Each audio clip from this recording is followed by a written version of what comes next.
Hello and welcome to another Tycho video. In this presentation, I'm going to be demonstrating how to conduct a dual period search using the Tycho software.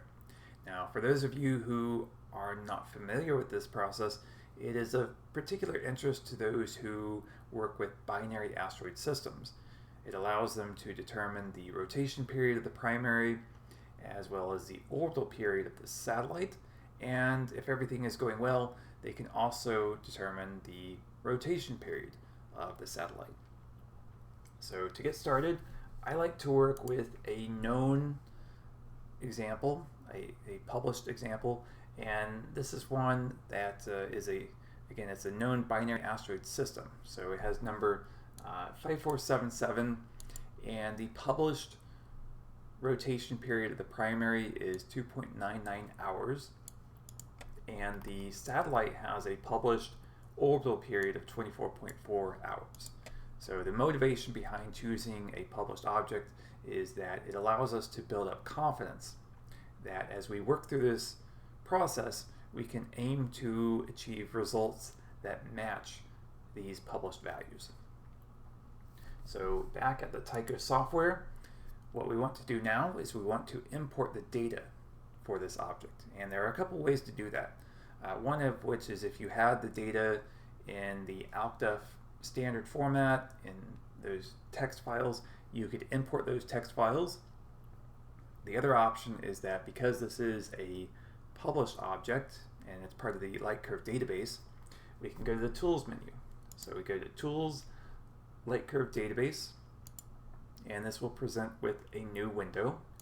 And in the search field, we can type in the number of the object, 5477, and you will want to make sure that you do not have any filters applied, and then go ahead and click search. This will return one result, and this is the one that we want. It has a period of 2.99 hours. Now you'll notice that the import object button is currently disabled. That's because you need to select the object first. Now you can click import object, and it will present with two new windows, one of which is a list of measurements and the other is a list of photometry sets.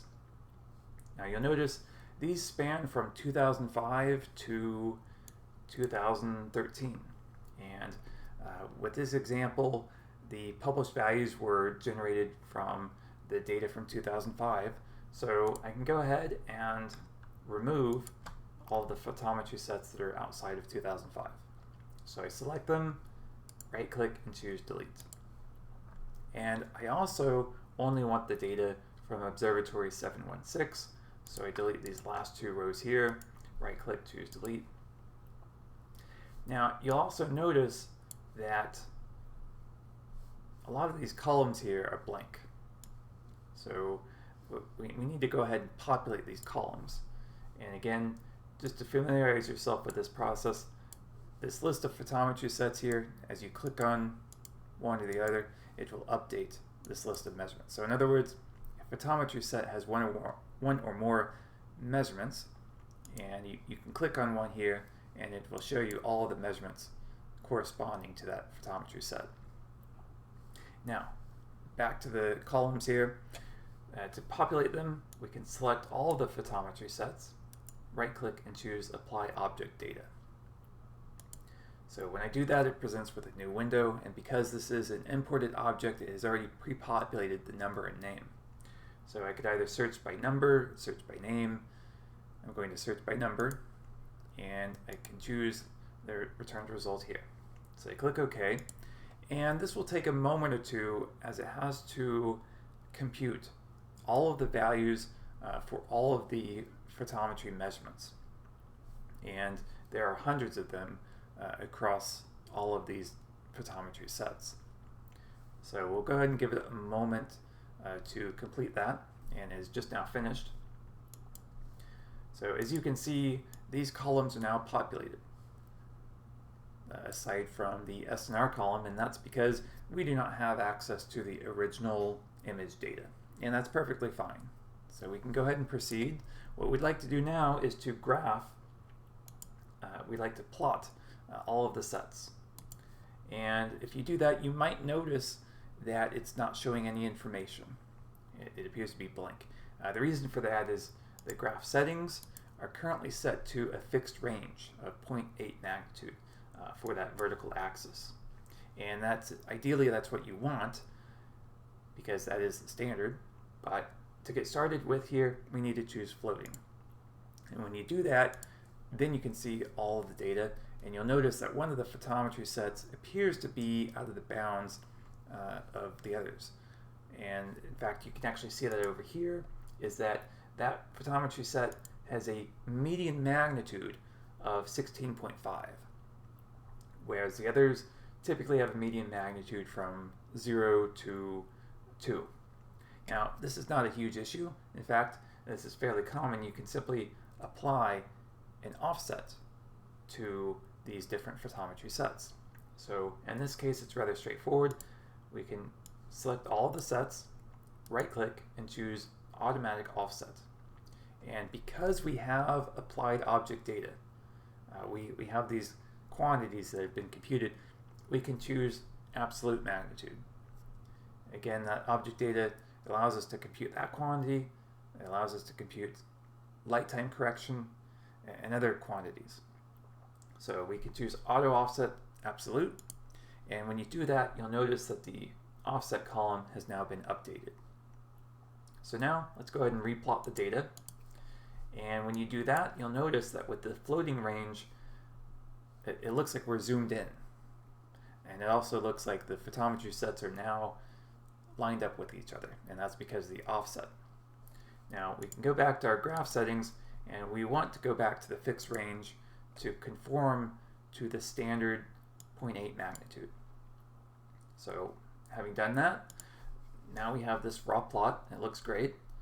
Now I will mention that automatic offsets, they work most of the time, but there may be a scenario in which they don't. For example, if you have a photometry set that does not fully capture the light curve or the period, then it may not be able to compute an optimal offset for that particular data set.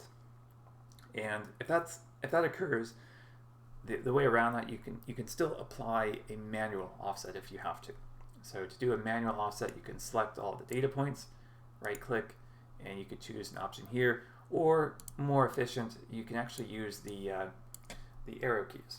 So if I use the arrow keys, you'll notice a big change in offset there. I can hold down the shift key for more granular, or I could hold down the control key, which makes it even more granular. Now, I do not want to apply a manual offset because the automatic, in this example, works just fine. So I can reset my manual offset and go back to the automatic. So at this point in time, because these are all nicely matched up with each other, we want to go ahead and conduct our period search.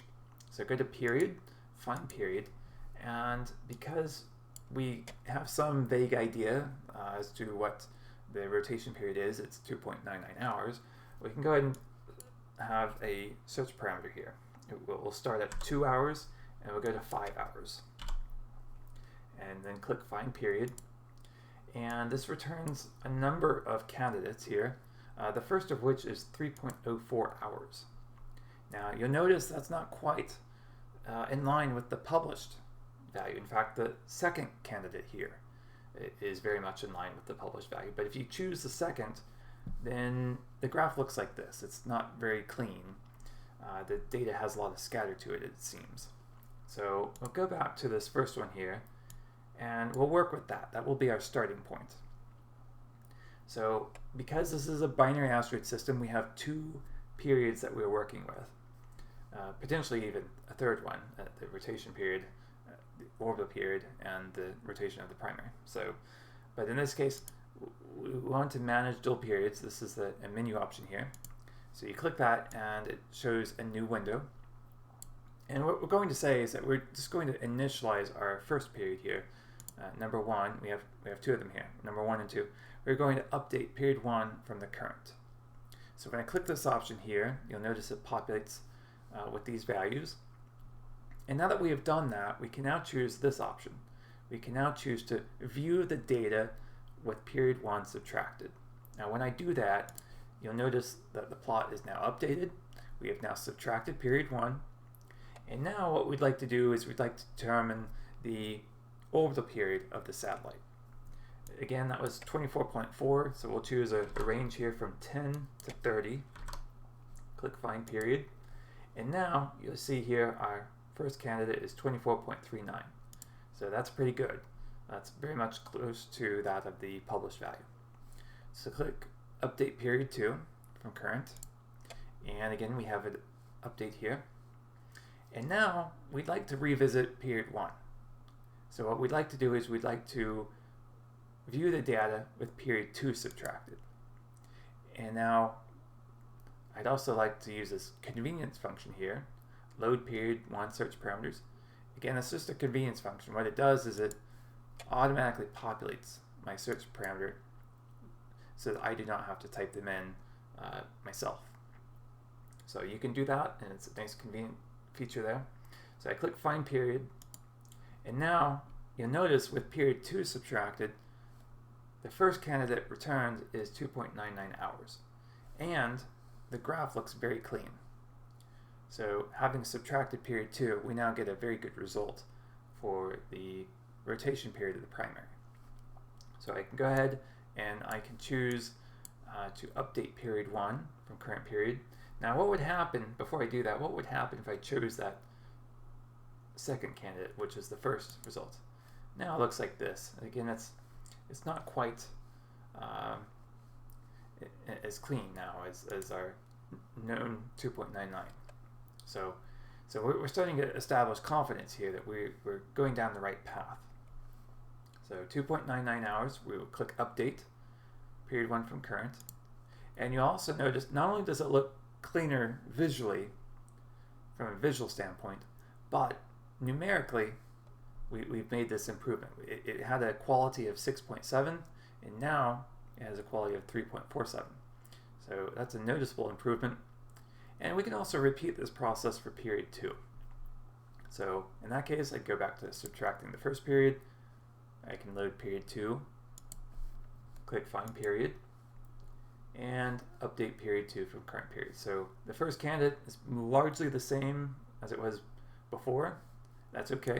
It just means that we're already pretty close to that first, we're already pretty close to the actual value.